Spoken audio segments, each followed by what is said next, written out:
నమస్కారం అండి. సుభానల్లా ఆదా వరసే. Good morning holy spirit. నమో అరహంత. మనం ప్రాణాయామం గురించి నేర్చుకుంటున్నాం. ఆ ప్రాణాన్ని ఎలా వినియోగించుకోవాలి అనేటువంటి దాన్ని మనం సాధన చేస్తున్నాం. ఉదయం లేస్తే చిన్నపిల్లలు ఏంటి, వాళ్ళ పల్స్ రేట్ బీపీ ఎక్కువ ఉంటుంది వాళ్ళకి. అవునా? వాళ్ళ పల్స్ చూసినావా ఎంత ఉంటుందా? 120, 150, 170, 200 ఉంటుంది పిల్లలు పుట్టగానే. అవునా? అందుకే వాళ్ళకి మాడ మీద ఏం పెడతామే, వంటామదం పెట్టి, నేను ఇగో అమ్మమ్మ నేను మా పిల్లలు ఇగో మేము బాగా డబ్బులున్నాయి మా దగ్గర, అందుకని ఇగో మేము వంటామదాలు అని వాసన వస్తాయి కదా మేము పెట్టాం. మేము ఇగో బేబీ ఆయిల్ వాడతాం అమ్మమ్మ. అదే తాతలు ఎడ్డోళ్ళు వాళ్ళేవో ఏమమ్మా వాళ్ళేవో వంటామదం ఇచ్చారు, నువ్వు చాలా తెలియగలదానివి, సూపర్ మార్కెట్లోకి వెళ్ళి సో బేబీ ఆయిల్ అని తీసుకొస్తేవి. ఆ బేబీ ఆయిల్ తలకి పెట్టే బేబీ ఆయిల్ ఏముంది ఆయిల్ చూస్తేవా? దానికి ఏమైనా చల్లదనం చేసే ప్రాపర్టీస్ ఉన్నాయా? అది ఎట్లుంటుందంటే, నేను ఒకసారి అమెరికా నుంచి ఒక ఆయన పట్టుకొచ్చిండు. ఏం పట్టుకొచ్చిండే అంటే, అమెరికాకు పోయిండు. అమెరికాకు పోతే ఏంటంటే షేవింగ్ ముందంట, షేవింగ్ ముందు ఆయిల్ వాడాలి, నూనె పెట్టుకుంటే కాట్లు పడవు, స్మూత్ షేవ్ అంటే వెంట్రుకలు ఏమీ లేకుండా కూడా షేవింగ్. ప్రతిరోజు కూడా చూస్తున్నారు కదా, నేను షేవింగ్ చేసుకునే రోజు ఉండదు. అవునా? నేను గడ్డం గీసుకొని రోజు ఉండదు. నేను గీసుకోలేదంటే ఎవరు చనిపోయారని అర్థం. సో అంటే ఇప్పటివరకు నేను నా గడ్డం గీసుకొని రోజు లేదు. ప్రయాణం చేసేప్పుడు కూడా అవకాశం ఉంటే ఎయిర్పోర్ట్ల మధ్యలో దిగి కూడా నేను గడ్డం తీసుకున్నాను. ఎందుకంటే నిత్య నైమితిక కర్మాలు అనేవి ఆ పూర్వాశ్రమంలో అలా నేర్పిస్తారు. ఆ కర్మలకు ఎలాంటి ఆటంకం రాకూడదు. ఏది వస్తి కర్మం కానీ, దౌతి కర్మం కానీ, ఆ తర్వాత శంఖ ప్రక్షాళన కర్మం కానీ, ఆ తర్వాత దంత ప్రక్షాళన కర్మం కానీ, జీవశోధనం కానీ, అంగిలి శోధనం కానీ, ఆ తర్వాత ఏదయ్యా సో ఇవన్నీ కూడా నిత్య నైమితిక కర్మలని అంటాం. నిత్యం చేయాల్సినటువంటి కర్మలు ఏది షేవింగ్ కానీ, క్షుర ఖండనం ఏదైతే ఉంటుందో ఇవన్నీ కూడా, దయ ఖండనం ఏదైతే అంటాం, గిర ఖండనం అంటాం, ఇవన్నీ కూడా నఖ ఖండనం ఏదైతే ఉంటుందో ప్రతి బుధవారం రోజు ఏం చేయాలి? నఖ ఖండనం చేసుకోవాలి. అవునా? అందుకే మంగళవారం రోజు షాపులు మూసేస్తారు. అవునా? బుధవారం రోజు శ్రేష్టం. మళ్ళా గురువారం రోజు చేస్తే ఒక గ్రహానికి నచ్చదు, మళ్ళీ శుక్రవారం రోజు చేస్తే ఓ దేవతకి నచ్చదు, శనివారం చేస్తే అబ్బో శనికి ఇంకా కోపం, ఇక మొదలే శని దగ్గరికి వెళ్ళి భయపడతాం. ఆ తర్వాత ఆదివారం చేస్తే ఇంకా సూర్యునికి ఇంకా కోపం, మొదలే అగ్ని మీద ఉన్నాయి ఇంకా సూర్యునికి కోపం. మళ్ళీ మంగళవారం వస్తే ఇంకా మళ్ళీ ఆల్రెడీ మంగళవారం, అది సోమవారం వస్తే మళ్ళీ శివునికి కోపం, మళ్ళీ ఏది ఆ తర్వాత మళ్ళీ మంగళవారం వచ్చిందంటే, అందుకే మంగళవారం ఇంకా అరిష్టం. అందుకని మంగళవారం రోజు అన్ని షాప్స్ బంద్ అయ్యి ఇండియాలో ఏ మంగళ కొట్టు కూడా ఓపెన్ చేయడు. అంత సంస్కృతి ఉన్నటువంటి మన దేశం. అందుకే ఏ రోజు అయ్యా మంచిది అంటే బుధవారం. అందుకే బుధవారం పూట అన్ని ఖండనలు ఏది గోర్లు కానీ, ఆ తర్వాత నిత్య నైమితిక ఇవన్నీ వారానికి ఒకసారి వేసేవి, కొన్ని మాసికానికి ఒకసారి వేసేవి. ఏది క్షురఖండనం ఏదైతే ఉంటుందో నెలకు ఒకసారి వేసేది, పక్షానికి ఒకసారి వేసేది, ఏది నీ యొక్క కాలి వేళ గోళ్ళు తీసేయటం. సో ఇవి వారానికి ఒకసారి. ఇవన్నీ కూడా సప్తాహ కర్మలు, ఇవన్నీ కూడా నిత్య నైమితిక కర్మలు. ఆ తర్వాత ఇది ఆడ షేవ్ అండ్ హెడ్ అని అంటారు. ఉత్తమాధికారులైనటువంటి బ్రాహ్మణులు ఏది ఆ పూర్వకాలంలో ఉండేటువంటి వైదిక బ్రాహ్మణులు ఎవరైతే ఉంటారో, ఆ వశిష్ఠుడు కానీ వీళ్ళంతా మీ గడ్డాలు చూసి చూపిస్తున్నారు. అయ్యా వాళ్ళు గడ్డాలు పెంచుకోరు. ఫర్ యువర్ ఇన్ఫర్మేషన్, శంకరాచార్య లాగా వాళ్ళకి ఏముంటుందయ్యా, పిల్లక మాత్రమే ఉంటుంది, గుండె ఉంటుంది. అర్థమైంది? వాళ్ళనే వైదిక ధర్మాన్ని అనుసరించేటువంటి వాళ్ళు ఉత్తమాధికారులు ఎవరైతే ఉంటారో వాళ్ళ గడ్డాలు పెంచుకోండి ఆయన. వాళ్ళు షేవ్ అండ్ హెడ్సే. ఎందుకని? వెంట్రుకలు అంటే జ్ఞాపకాలు, వెంట్రుకలు అంటే కర్మ. వెంట్రుకల్ని మానిటర్ చేస్తే వెంట్రుకల్లో మొత్తం నీ యొక్క హిస్టరీ అంతా ఉంటుంది, నీ ఎమోషన్స్ అన్నీ ఉంటాయి. అంటే వారం రోజులకు ఒకసారి ఎందుకు కట్ చేసుకోవాలి? అది పక్షానికి ఒకసారి. ఇది ఎందుకు షేవింగ్ చేసుకోవాలి ప్రతిరోజు? ఆ రోజు రియాక్షన్స్ ఆ రోజు తీసేయాలి. లేకపోతే ఆ గడ్డంలో ఆ వెంట్రుకలు ఉన్నాయంటే ఆ రోజు మెమరీ అంతా ఇంకా ఇంటాక్ట్ ఉన్నట్టు లెక్క. అందుకే అంతరిక్షంలోకి వెళ్ళేటువంటి వ్యోమగాములు ఎవరైతే ఉంటారో, అంతరిక్షంలోకి వెళ్ళేటువంటి వ్యోమగాముల్ని అంతరిక్షంలోకి పంపించే ముందు వాళ్ళని ఏం చేస్తారు? భూమి మీదనే అలాంటి వాతావరణాన్ని ఉంచి, అమెరికాలో హవాయి ద్వీపం అనేది ఒకటి ఉంది. హవాయి ద్వీపం అంటే అమెరికాకు ఆనుకోని లేదు, దూరంగా ఒక ద్వీపం. ఎందుకు ఆ ద్వీపం ఫేమస్ అయ్యా అంటే, ఆ ద్వీపంలో నుండి నీకు నక్షత్రాలు, అక్కడ ఎలాంటి పొల్యూషన్ లేదు, ఎలాంటి వాతావరణ కాలుష్యం లేదు, అక్కడ నీకు చక్కగా నక్షత్ర మండలాలన్నీ కూడా పల్లెటూరులో ఏ విధంగా కనిపించేవో అక్కడ ఎలాంటి కాంతి ఉండదు. అందుకని నక్షత్రాలన్నీ కనిపిస్తాయి, వాతావరణం చక్కగా ఉంటుంది, ఎలివేటెడ్ కండిషను. అందుకని అక్కడ ఏమున్నాయి? అక్కడ అన్ని ప్రయోగశాలలు అక్కడే ఉంటాయి, అంతరిక్ష పరిశోధనలన్నీ కూడా అక్కడే జరుగుతాయి. సో ఆ యొక్క హవాయి ద్వీపంలో ఆ యొక్క కొండ మీద అక్కడ ఏం చేస్తారు? సో చంద్రగ్రహం మీద ఉండేటువంటి వాతావరణం కానీ, ఆ తర్వాత అక్కడ ఉండే అంగారక గ్రహం మీద ఉండేటువంటి వాతావరణం కానీ, ఏ గ్రహానికైతే మన వాళ్ళని పంపిస్తారో అలాంటి గ్రహాన్ని అక్కడ అలాంటి వాతావరణాన్ని సృష్టిస్తారు. సో ఎవరైతే అక్కడికి వెళ్ళబోతున్నారో వాళ్ళని 6 నెలల పాటు అందులో పంపిస్తారు. అందులో వాతావరణం ఎలా ఉంటుందయ్యా అంటే, అక్కడ అంగారక గ్రహం మీద ఎలా ఉంటుందో అలా చంద్రగ్రహం మీద వాతావరణం ఎలా ఉంటుందో ఆ యొక్క ఏది ఆ హవాయి ద్వీపంలో ఉండేటువంటి ఎక్స్పెరిమెంటల్ సిమ్యులేటర్ అంటాం. ఆ సిమ్యులేటర్లో కూడా అలాంటి వాతావరణమే కలిపి యాంటీ గ్రావిటీ వాతావరణం ఉంటుంది, అంటే గురుత్వాకర్షణ లేనటువంటి వాతావరణం ఉంటుంది. ఇంకా వాళ్ళ యొక్క ఎమోషన్స్, అవునా, వాళ్ళు ఏం చేయాలి అందులో లోపల, వాళ్ళ 6 నెలల పాటు ఉంటారు అందులో. ఆ 6 నెలల పాటు వాళ్ళు ఏం మానిటర్ చేయాలి, ప్రతిరోజు ఏం చేయాలి, వారానికి ఒకసారి ఏం చేయాలి, ప్రతిరోజు షేవింగ్ చేసుకోవాలి, వారానికి ఒకసారి జుట్టు కట్ చేసుకోవాలి. ఆ చేసినటువంటి జుట్టుని ఏం చేయాలి, ఒక శాంపుల్ దాన్ని ఒక డబ్బాలో పెట్టి వాళ్ళ బ్లడ్ కానీ వాళ్ళ యొక్క జుట్టు, ముఖ్యంగా వాళ్ళ జుట్టు తీసి డబ్బాలో పెట్టి శాంపుల్ ఆ తేదీ రాసి వాళ్ళ పేరు రాసి అక్కడ బయటికి వెళ్ళే ఏర్పాట్లు ఉంటాయి. ఆ 6 నెలల పాటు ఆ యొక్క వెంట్రుకల్ని, తల మీద ఉండేటువంటి వెంట్రుకల్ని వాళ్ళు ఏం చేస్తారు, ల్యాబ్లోకి తీసుకెళ్ళి ప్రయోగశాలకి తీసుకెళ్ళి అక్కడ ఏం చేస్తారంటే అక్కడ అనలైజ్ చేస్తారు. అనలైజ్ చేయడం ద్వారా ఏం తెలుస్తుంది, వాళ్ళ యొక్క కార్టిజోల్స్ ఎలా ఉన్నాయి, వాళ్ళ యొక్క మెలటోనిన్ ఎలా ఉన్నాయి, వాళ్ళ యొక్క న్యూరో ట్రాన్స్మిటర్స్, సో మెదడు ప్రశాంతంగా ఉందా, శరీరంలో జరిగేటువంటి ప్రతిచర్యలు ఎలా ఉన్నాయి, భావోద్వేగాలు ఎలా ఉన్నాయి, వాళ్ళ ఆరోగ్యం ఎలా ఉంది అనేటువంటి అన్ని విషయాలు కూడా వాళ్ళు ఎలాంటి ఆలోచనలు చేశారు, వాళ్ళు ఎన్నిసార్లు బీపీ పెరిగింది, ఎన్నిసార్లు తగ్గింది, ప్రశాంతంగా ఉన్నారా లేదా మానసిక ఒత్తిడికి లోన్ అయ్యారా, ఇలాంటివన్నీ కూడా తెలుసుకోవడానికి ఏం ఉపయోగిస్తారయ్యా, వెంట్రుకలు అంటే ఏంటయ్యా, స్మృతి. వెంట్రుకలు అంటే ఏంటయ్యా, పాస్ట్, గతం. యోగి అంటే ఎవరయ్యా, వర్తమానంలో ఉండేటువంటి వాడు. అందుకే ఏం చేసుకోవాలయ్యా, వర్తమానంలో ఉండేటువంటి వాడు ప్రారబ్ధ కర్మను తీసేటువంటి వాడు, సంచిత కర్మను తీసేటువంటి వాడు ఏం చేయాలయ్యా, వెంట్రుకలను ఉంచుకోడు. అందుకే ఏమంటారు వాళ్ళని, షేవెన్ హెడ్స్ అని అంటారు. అంటే ముండనం చేయించుకున్నటువంటి వాళ్ళని అంటాం, క్షురఖండనం చేసుకున్నటువంటి వాళ్ళంటాం. సో గుండు గీసుకోవడం అని అంటే తల కొట్టుకోవడం. అందుకే తిరుపతికి వెళ్ళినా, ఏ ఆలయానికి వెళ్ళినా ఏం చేస్తాం, అయ్యా నా తల నీలాలు సమర్పించుకుంటాను అంటే నా స్వభావాన్ని మార్చుకుంటానని అర్థం. ఈ రోజు నుంచి నా ఆహాన్ని తీసేస్తున్నానని అర్థం. ఈ రోజు నుండి నేను ఏమాత్రం కూడా రియాక్ట్ గాను, అరిషడ్ వర్గాలు అనేవి నా లోపల లేవు, నా లోపల కామక్రోధ మోహ మాత్సర్యాలు అనేవి లేవు. అయ్యా ఇప్పటి వరకు చేసినటువంటి తప్పులు నేను మర్చిపోతున్నాను, ఈ రోజు నుంచి నేను వర్తమానంలో ఉంటాను, ఈ రోజు నుంచి నేను సచ్చీలునిగా ఉంటానని అర్థం. అలా వెళ్ళి అందుకే చెప్తావు, అయ్యా నాకు ఈ పని జరిగిపోతే నా తల నీలాలే సమర్పించుకుంటాను. ఎందుకయ్యా తల నీలాలని అంటావు, తలకి అంతా నీ వెంట్రుకలకు అంత విలువ ఎందుకయ్యా? ఎందుకంటే సో నీ యొక్క ఆలోచనలకి, నీ యొక్క కర్మకి, నీ యొక్క మెమరీ అంతా 6 నెలల్లో నువ్వు ఎలా ఉన్నావో తెలుసుకుని చెప్పేది ఏంటంటే నీ జుట్టు. అందుకే జుట్టు పెంచుకోవడం అని తంత్రాలోనే ఉంటుంది. తంత్ర అనేది మధ్యమాధికారులు సాధన చేసేది, ఉత్తమాధికారులు సాధన చేసేది, వాళ్ళు మాత్రమే జుట్లు పెంచుకుంటారు. అవునా? సో ఉత్తమాధికారులు అయినటువంటి వైదిక ధర్మాన్ని అనుసరించేటువంటి వాళ్ళు క్షురఖండనం తప్పనిసరి. బాగా గుర్తుపెట్టుకోండి. ఇది పూర్వాశ్రమాలు, ఆ తర్వాత సాంప్రదాయాలు పూర్తిగా తెలవనటువంటి వాళ్ళు, అవునా, ఎవరిష్టం ఉన్నట్టు వాళ్ళకి ఇదేదో ఒక ఫ్యాషన్ అయిపోయింది, గడ్డ పెంచుకోవడం కానీ లేకపోతే ఇవన్నీ కూడా ఎవరు పడితే వాళ్ళు పెంచుకోవడం. అయ్యా పెంచుకునేవాడు అదొక కల్ట్, అదొక తంత్రానికి సంబంధించినటువంటిది. ఒక్కొక్క తంత్రానికి ఒక్కొక్క సాంప్రదాయం ఉంటుంది. కానీ వైదిక ధర్మం అనేది ఏంటయ్యా, క్షురఖండనం చేసుకునేటువంటి వాడు. ఇది బాగా ఈ విషయం మీకు అర్థం కావాలి. అయ్యా ఉత్తమమైనటువంటి బ్రాహ్మణుడు అంటే ఏంటయ్యా, నిత్య క్షురఖండన సంస్కారం చేసుకునేటువంటి వాడే ఉత్తమమైనటువంటి బ్రాహ్మణుడు అని అంటారు. సన్యాసి అని అంటే ఇది కాదు, గడ్డ మించుకునేటువంటి సన్యాసి అని అన్నారు. ఎవరే చెప్పింది? ఇవన్నీ ఈ మధ్య వచ్చినటువంటి ఆగమాలు చేసి శంకరాచార్య ఏం పిచ్చోడా, ఏది గడ్డం అవన్నీ అవన్నీ క్షురఖండనం చేసుకోవడానికి? ఏమైనా బుద్ధుడు ఊరికేనా ఏది క్షురఖండనం చేసుకొని ఉండే అందరు మాంగ్స్ షేవెన్ హెడ్స్ అని అనేవాళ్ళు. అది ఉత్తమమైన ఎందుకు నేను చెప్తాను షేవింగ్ అని. సరే ఇప్పుడు నేను ఎక్కడున్నానయా, అమెరికాలో. అవునా, అమెరికాకి వెళ్ళినప్పుడు ఏంటయ్యా అంటే, సో షేవింగ్ చేసుకునే ముందు ఆయిల్ పెట్టుకుంటే మొత్తం షేవ్ అయిపోతుంది. సో నేను షేవ్ చేసుకున్న రోజు అది నిత్య నైమితిక కర్మ. బాగా గుర్తుపెట్టుకోండి.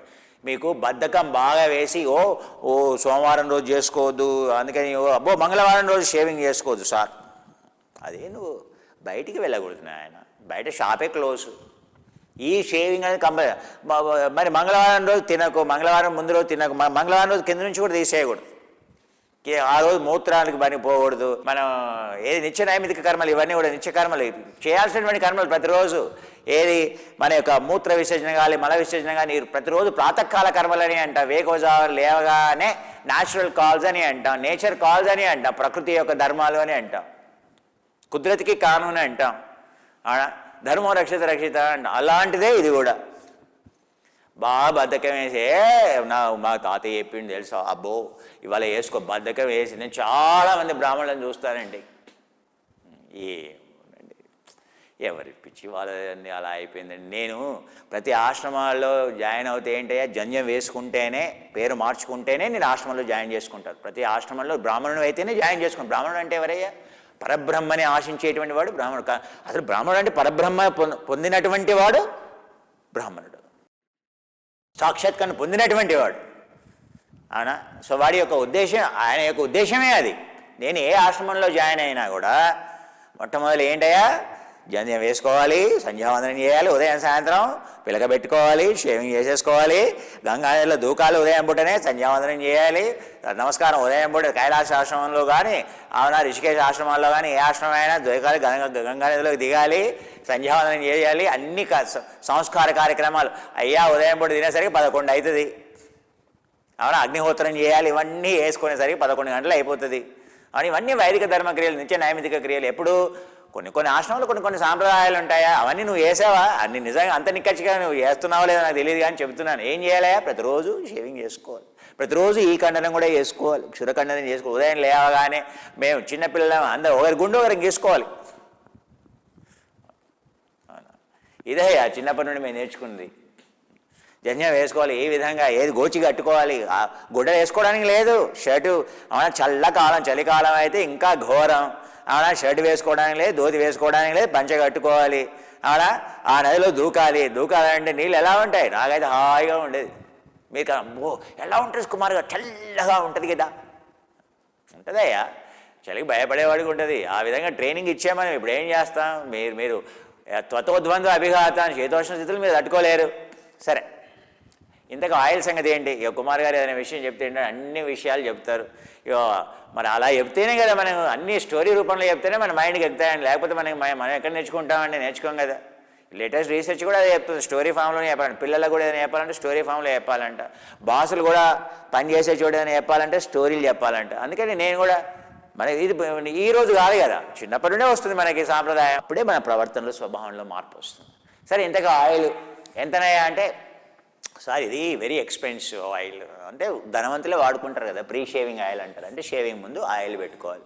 కొనుక్కొచ్చుకున్నాను, కొనుక్కోలేదు, ఎవరు చెప్పారు పాపం. వాళ్ళు ఏంటంటే డబ్బులు పెట్టి మరి ఎన్ని $50 $50 పెట్టి ఒక 100 ml కొనిచ్చారు. 100 ml కూడా 100 ml ఉందనుకుంటా, 50 ml 100 ml ఉన్నట్టు. 100 ml ఉంది, 100 ml బాటిల్ ఇచ్చారు ప్రీ షేవ్లో ఆయిల్. సో ఆ ఆయిల్ తెచ్చుకొని నేను ఇక మరి అంత పాపం వాళ్ళు అంత డబ్బులు పెట్టినప్పుడు $50 పెట్టి మళ్ళీ గురువుకి అది గిఫ్ట్కి ఇచ్చినప్పుడు మనం స్వీకరించకుంటే ప్రాబ్లం. అసలు నాకు ఆ సాంప్రదాయం లేదు, స్వీకరించే సాంప్రదాయం లేదు. కానీ ఏం చేస్తాం, ఏదో ప్రేమ కొద్ది వాళ్ళు చెప్పినప్పుడు. అంటే పాశ్చాత్య ధర్మాలు కొన్ని ఉంటాయి కదండి, అంటే కష్టం, అంటే కష్టం, మన సంస్కృతి కాదు కదా, అందుకని తీసుకోవాల్సి వస్తుంది. అది తెచ్చుకున్నాను, ఏది పెట్టుకుని ఎక్స్పెరిమెంట్. మొదలే సైంటిస్ట్ అయితే ఏదైనా ఎక్స్పెరిమెంట్ చేయాలి కదండి. పెట్టుకొని షేవింగ్ చేసుకున్నాను. అది ఇంతకు తీరా చేసిన షేవింగ్ చేసిన తర్వాత ఏంది ఈ స్మెల్ ఏదో, ఈ వాసన ఏదో చూసినట్టుగా ఉంది, అవునా, ఈ వాసన ఏదో మనకు తెలిసినట్టుగా ఉంది, పరిచయం ఉన్నట్టుగా ఉంది అని చెప్పేసి నాకు అనుమానం వచ్చింది. అవునా, షేవింగ్ పర్ఫెక్ట్గా అయిందండి, మంచి కరెక్టే. ఆయన చెప్పింది ఏంటంటే స్మూత్గా అయింది షేవింగ్. ఆ జిడ్డు వదలట్లేదు అసలు పెట్టుకున్నా కూడా. అరే ఈ జిడ్డు, ఈ వాసన భలే ఉందండి, ఇదేదో మనకు తెలిసినలాగానే ఉంది ఆయిల్ అని తీరా. సో దాన్ని ల్యాబ్కి తీసుకెళ్ళి కొంచెం దాని విస్కాసిటీ, దాని యొక్క స్నిగ్ధత, దాని యొక్క డెన్సిటీ చెక్ చేసి దాని వాసన జాగ్రత్తగా చూస్తే ఏంటో తెలుసా అండి, వంటామదం. ఏంటయ్యా అంటే వంటామదని ఆయన. ఆ వంటామదంలో ఉండేటువంటి వాసన వాడు కొంచెం ఆర్డర్ చేసి కొంచెం వాసన తగ్గించి ఏది వాసన తీసేసాడు అందులో. ఆ వంటామదాన్ని 100 ml మన వంటామదం, మన దేశం నుంచి వెళ్ళేటువంటి వంటామదాన్ని వాడు $3,050 అంటే 50 × 70 రూపాయలు, 3,500 రూపాయలకి 100 ml అయ్యా, 100 ml వాడు ప్రీ షేవింగ్ ఆయిల్లో బాటిల్లో పెట్టి దానికి అలంకరణ. అబ్బో ఇది ధనవంతులు వాడతారని మనం పిచ్చోళ్ళలాగా వాడు కొనిస్తే మనకు తెలియదు కదండి. మనం తెచ్చుకుని అబ్బో ఇది అమెరికాలో ఉన్నది ఎంత గొప్పదో అని పెట్టుకుంటే, అవును అది ఏంటి అంటే 100 ml. మన దగ్గర లీటర్ కూడా 300 రూపాయలకు లీటర్ ఇస్తాడో కూడా తీసుకునేవాడు ఎవరు లేడయ్యా. కానీ నేను లీటర్ పుణ్యానికి ఇస్తానంటే కూడా తీసుకునేవాడు ఎవరు లేడయ్యా. 300 రూపాయలకి అర్థమైందనే నువ్వు తీసుకుంటావా? నేను అరే వంటామదం తీసుకోవా, ఎంత కావాలో అంత తీసుకుంటానంటే అంటే మన పెరల్లోనే పడతాయి.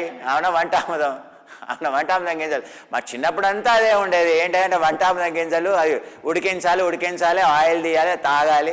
అవునా, సో మన వస్తికర్మ చేసుకోవాలి. ఏమయ్యా ఆ వంటామదము 100 ml 3,500 రూపాయలు అంటే లీటర్కి ఎంతరయ్యా? 35,000 రూపాయలు. ఇదయ్యా, అది వాడు తెలివి ఉంది, మనకేమో తెలివి లేదు. అర్థమైనా? వాడు మన యోగాన్ని కూడా అట్నే అమ్ముకుంటున్నాడు. మన ప్రతిదీ మన దగ్గర నుంచి వెళ్తుంది. దానికి ఆయిల్ వాడు వంటామదం పెట్టలే, చూసారా? ప్రీ షేవింగ్ ఆయిల్ అంట. మనం ఎక్కడ ఉన్నావయ్యా? మన పూర్వీకులు చెప్పారు. ఏం చెప్పాడు? వాడు మంగళి వాడు వచ్చేటప్పుడు ఆయిల్ పట్టుకొని వచ్చేవాడు, వాడు నూనె పట్టుకొని వచ్చేవాడు. ఎవరు? మన ఇంటికి మంగళి వచ్చేప్పుడు శుభ్రంగా, అయ్యా డిగ్నిటీ ఆఫ్ లేబర్, ఏ కులమైనా, ఏ కులం అంటే ఏంది ఇండియాలో? కులం అనేది లేదు, వృత్తి అనేది ఉంది. అసలు అన్ఎంప్లాయ్మెంట్ ఉంటే కదనయ్యా ఇండియాలో. అన్ఎంప్లాయ్మెంట్ లేనే లేదు, అందరికీ వృత్తులు ఉన్నాయి. ఏ వృత్తి అయినా గొప్పదే. అమెరికాలో ఇప్పుడు అంటున్నావు డిగ్నిటీ ఆఫ్ లేబర్ అని, అది ఇండియాలో కొన్ని వేల సంవత్సరాల నుంచి ఉంది. ఎవరి జాబు వాళ్ళదే. అసలు అన్ఎంప్లాయ్మెంట్ ధర్నాలు చేయడం, సమ్మెలు చేయడం ఏ పిచ్చా? అసలు భారతదేశంలో ఉన్నంత సమగ్రమైనటువంటి ఒక వ్యవస్థ ఇంకెక్కడైనా ఉందానే ప్రపంచంలో? నీ కోరికలు ఎక్కువైపోయి నీకు, అవునా, నీకు ఇచ్చినటువంటి వృత్తి నీకు నచ్చక నువ్వేదో వెళ్తానంటే నీకు డబ్బులు ఆశ నువ్వు పరిగెత్తి నువ్వు దుఃఖాన్ని నువ్వు తెచ్చుకుంటూ ఉంటే మనం ఏం చేస్తామే? మన పూర్వీకులు మన పల్లెటూరులో మనకు అన్ఎంప్లాయ్మెంట్ ఉన్నదే? నిజంగా చెప్పు, ఎవరికి ఉన్నాయి అన్ఎంప్లాయ్మెంట్ చెప్పు?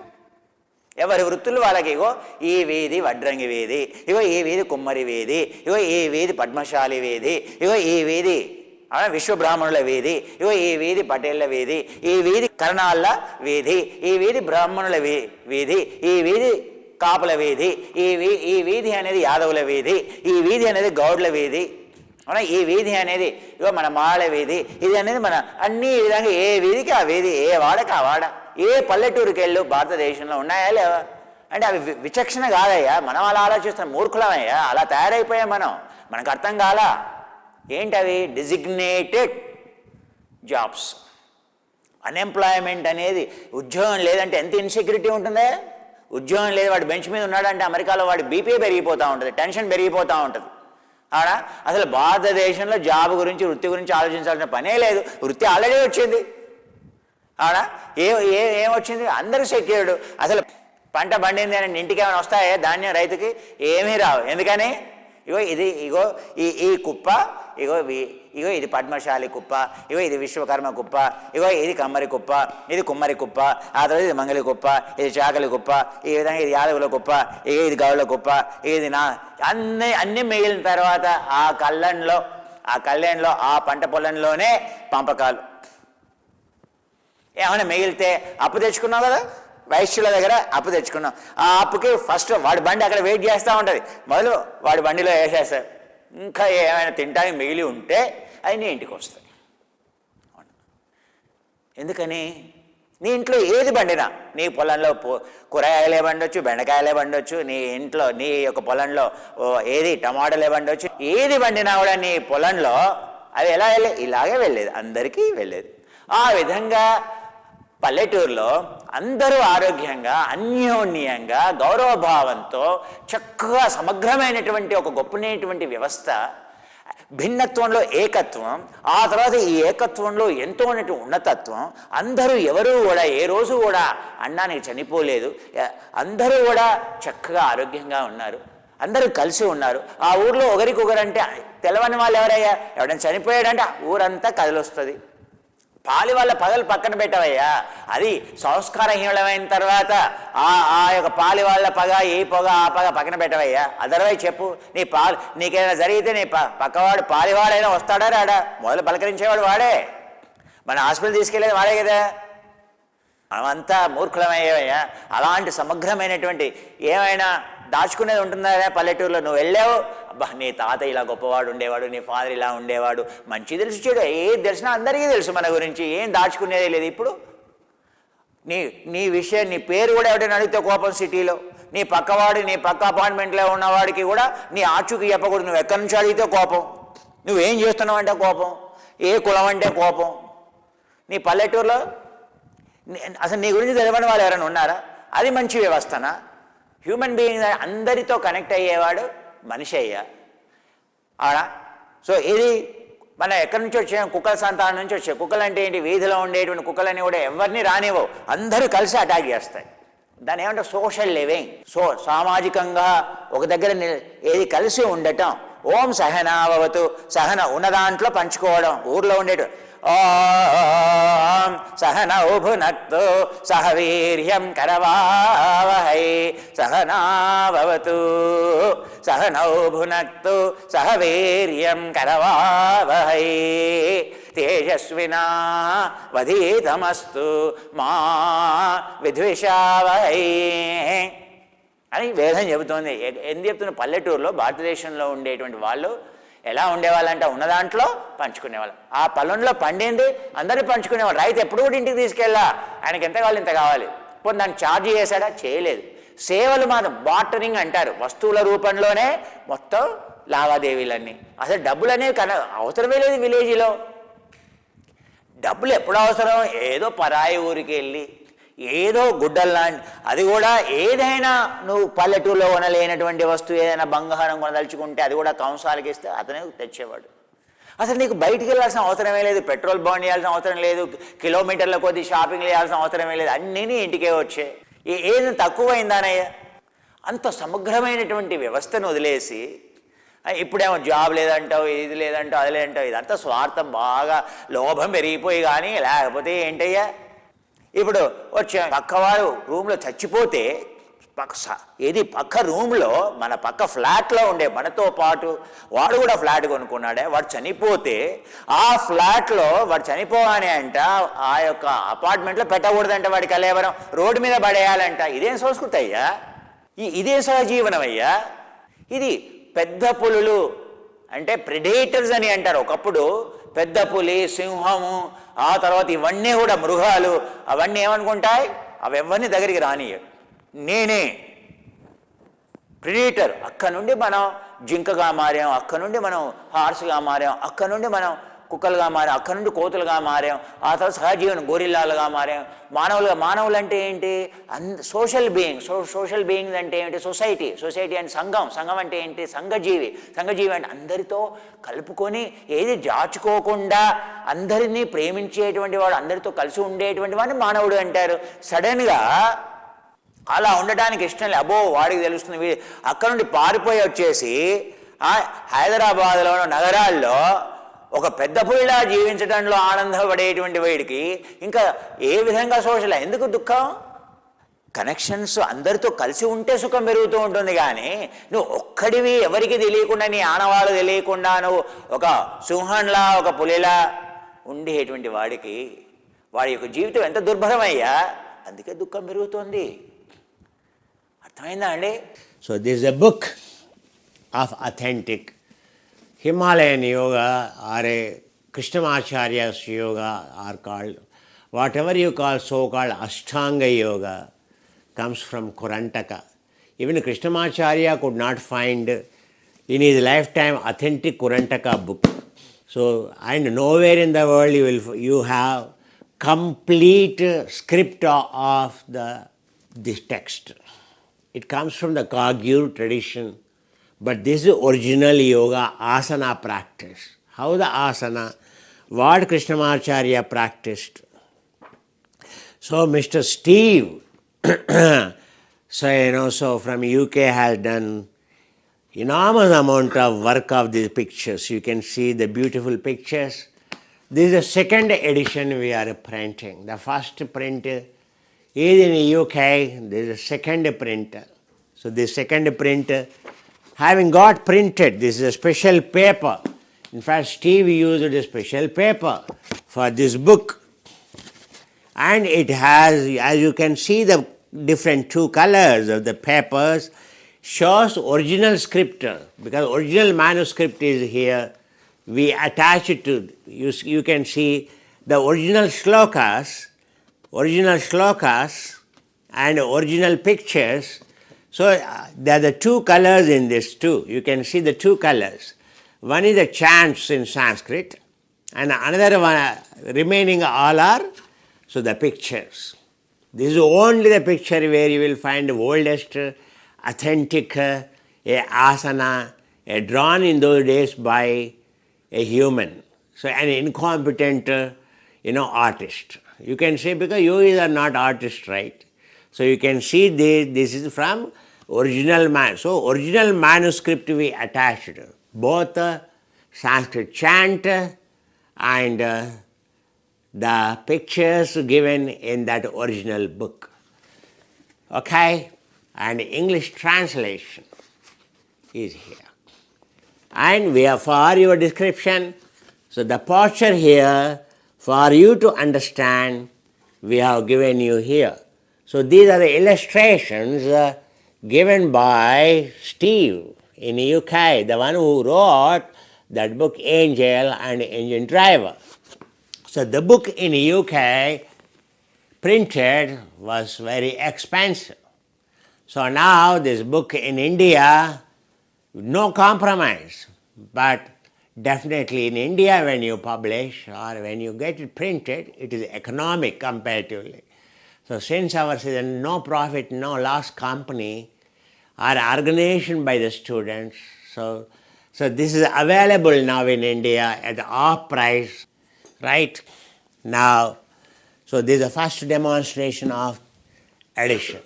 It is in fact, it will bring a lot of goodness having Himalayas, a authentic scripture at your home from your Guru. It is as good as a holy, a Bible or a Quran, much more than that, because this is original script. Okay? So own a copy.